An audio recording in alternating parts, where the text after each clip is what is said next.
Gratuluji k tomu, že vás tady dneska můžeme přivítat jako první návštěvníky výstavy k 60. ročníku časopisu ABC.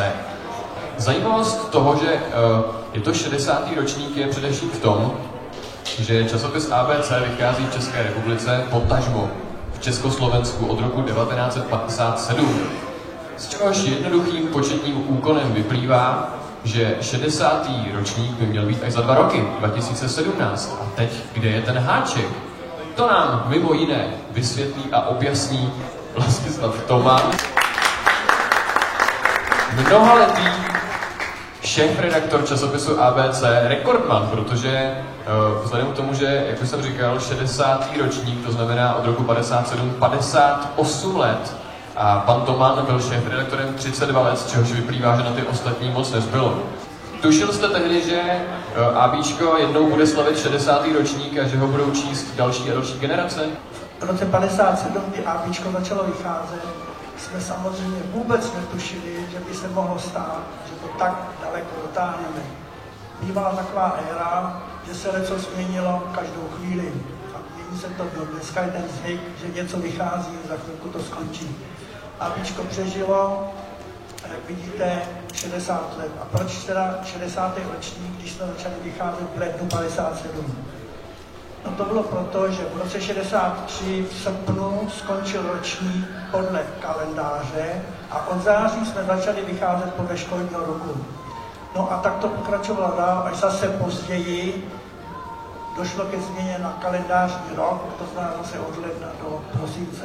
A tím pádem se 2 roky vlastně ztratili, jakoby, ale co do počtu ročníků, to samozřejmě funguje. V roce 60 vrcholila soutěž o to, kdo vyšle prvního člověka do vesmíru, jestli to bude tehdejší Sovětský svaz nebo Američané. No a v té době jsme přišli s takovým naším renovovaným vynálezem, protože třeba Jaroslav Foglar ve svém časopisu Mladý hlasatel a později Vpřed měl čtenářské kluby, to byly partičky kluků a děvčat, který se dali dohromady, založili si klub Vpředu, dali si nějaký jméno a podle časopisu dělali činnost. No a my jsme tuhletu činnost zkusili dělat tak, že to budou zájmové kluby, protože tehdy ten vesmír letěl, tak jsme jako začali organizovat takzvané raketové posádky.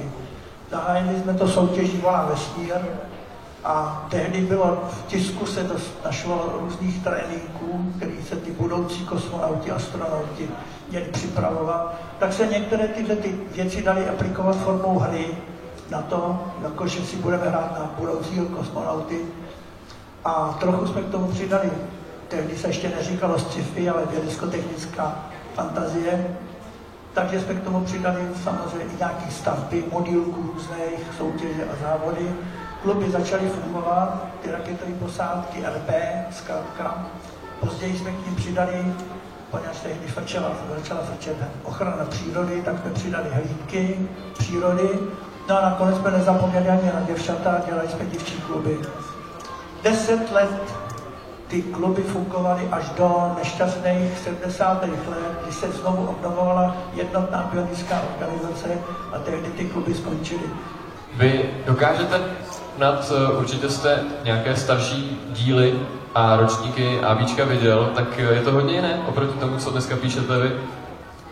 No já myslím, že to je taky jiné, jako jsou jiné dnešní děti, že prostě dřív ty děti bavily jiné věci, měli jinou představu o tom, jak má časopis vypadat, kolik tam toho má být a tak dál. Dneska je prostě ten trend zase jiný, tak myslím si, že to děláme stejně, ale pro dnešní děti. A hrál si malý Tomáš Hajman s ABčkem, lepil si, aniž by tušil, že jednou bude jako redaktor pracovat v ABčku?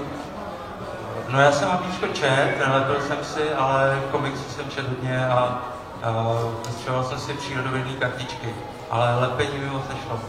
Je tady autor, dokonce mezi náma velice dobré webové stránky XABC. Jste mnoho let fanoušek časopisu ABC, je to tak? Tak asi od 20. ročníku. Je to tak jako inspirováno i ABC, standardní stránky ABčka. No a záměr byl tak jako nové stránky se věnují spíše tomu novému ABčku, tak já bych se věnoval spíše té historii. Já bych chtěl hlavně poděkovat, že jste se přišli sem podívat a pokud vás tady ty všechny modely a komiksy zaujaly, tak se běžte podívat ještě o Patroníže, kde vlastně poblíž toho food courtu, kde se podává jídlo, je ještě několik krásných vitrín s úžasnými vystřelovánkama a artefaktama zábíčka, které jsou tady třeba na těch panelech, tak tam jsou naživo autentický ze starých dob. Takže děkuju. Pan Vlastislav Toman a zástupce toho současného ABčka, pan Tomáš Hajman. Děkujeme moc, pánové. Internet, to jsou velikánský otevřený dveře do celého světa. Snadno a rychle. My, když jsme se chtěli takové věci dozvědět, tak to znamenalo i do knížek, i do biografu třeba, ale především do knížek. A dneska se stačí vlastně kliknout párkrát a už jsem ve světě Bůh ví kde. Ale smůla je v tom, že děti nedovedou zvednout s prominutím zadky od toho počítače a jít dělat něco mimo počítač. To znamená jít ven, mít partu. Ano, mají dneska partu, ale zase po Skypeu, po ICQ a tak dále. Že?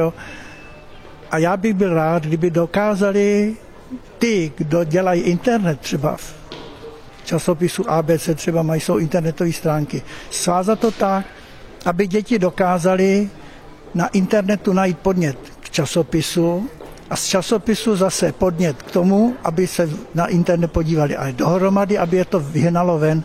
Já si myslím, že svět okolo je tak zajímavý. Kamarádství přece existuje i dneska, ale nemusím si ho projevovat zase jenom přes monitor, přes počítač.